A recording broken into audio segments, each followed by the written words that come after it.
red carpet menu where I take Oscar's Best Picture nominations and I make a whole entire meal out of them. For our second appetizer, we've got Frankenstein. What's that? Shankinpie, beef and ale hand pies.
I didn't want to go after the monster because the monster's a good creature. Frankenstein, Victor, he's not so great. He loses a limb and I thought I would use that. I love a pie. What better to do than take the shank that is lost by Victor and put it in a pie. These little pies are absolutely amazing.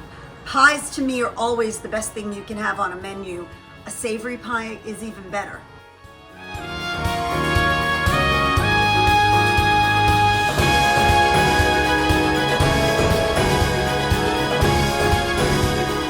KitchAnnette, a little kitchen with a lot of flavor.